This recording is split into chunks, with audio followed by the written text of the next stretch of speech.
મિત્રો ગઈકાલે હળવદ તાલુકાના જૂના દેવળિયા ગામે ચરાડવા રોડ ઉપર મોતીપરા વિસ્તાર આવેલો છે અને મોતીપરા વિસ્તારમાં કેટલાક પરિવારો રહે છે। આ પરિવારની નાની નાની બાળાઓ છે, દીકરીઓ છે, એ 1.5 કિલોમીટર દૂર ચરાડવા પ્રાથમિક શાળામાં અભ્યાસ કરવા માટે જાય છે। આ દીકરીઓ ગઈકાલે જ્યારે અભ્યાસ કરવા માટે ગઈ અને પરત રોડ ઉપર પોતાના ઘરે આવી રહી હતી ત્યારે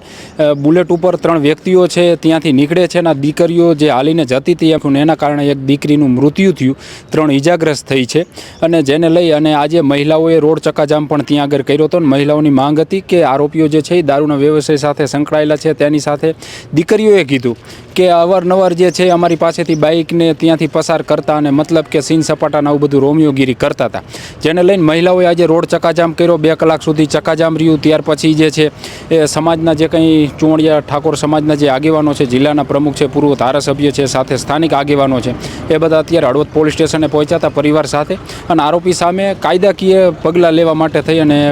ગુનો દાખલ કરવામાં આવે તે માટે થઈ અને રજૂઆત કરવા બધા આવ્યા છે। પૂર્વ ધારાસભ્ય પરસોત્તમભાઈ સાબરિયા છે, એમની સાથે થોડીક વાત કરી। મારી માંગ તો એ છે કે ખરેખર કાલનો જે ઘટના બની એ બહુ દુઃખદ ઘટના છે અને એ ઘટના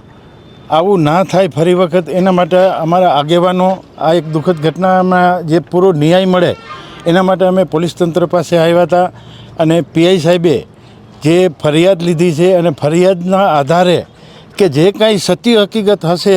એ તંત્ર અમે પૂરેપૂરા પગલાં લેશી અને પૂરેપૂરી એની કાર્યવાહી કરશી। સ્કૂલની દીકરી દીકરા જે 40થી 50 દીકરી દીકરા જો 2 કિલોમીટરનું અંતર છે એ અંતર માટે કે એની એક ટ્રાન્સપોર્ટની ખરેખર વ્યવસ્થા કરવી જોઈએ કે જેથી કરીને બાળકો 2 કિલોમીટર સુધી જઈને આવું અકસ્માત હવે ભવિષ્યની અંદર ના થાય એના માટેનો અમે એક રજૂઆત કરશીએ એના પ્રિન્સિપાલને જઈને અને ખાસ કરીને પોલીસ તંત્રને અમે એવી ભલામણ કરી છે કે જે અમને આ દીકરી અમને જે એક એક્સપાયર થઈ ગઈ છે ને એક દીકરીને લાગ્યું છે એના માટેના જે સત્ય ઘટના છે અને સત્ય રીતે એની તપાસ થવી જોઈએ અને પીઆઈ સાહેબે અમને પૂરી ખાતરી આપી છે કે આની અંદર હું વધુ તપાસ કરી અને પૂરો એ પરિવારને ન્યાય મળે એવા પ્રયાસ કરીશ। જરૂરથી જે આગળ પડતા જે પગલાં લેવાના છે યોગ્ય પગલાં લેશી એવી અમને ખાતરી આપી છે। અમારા સમાજના બધા આગેવાનોને બાંહેધરી સાહેબે આપી છે કે આગામી વસ્તુમાં કોઈ પણ કાંઈ આવી દુઃખદ ન ઘટના બને એવી અમને ખાતરી આપી છે। બસ બીજું કાંઈ નહીં, અને સજા થવી જોઈએ આરોપીઓ। તો મિત્રો આ બધા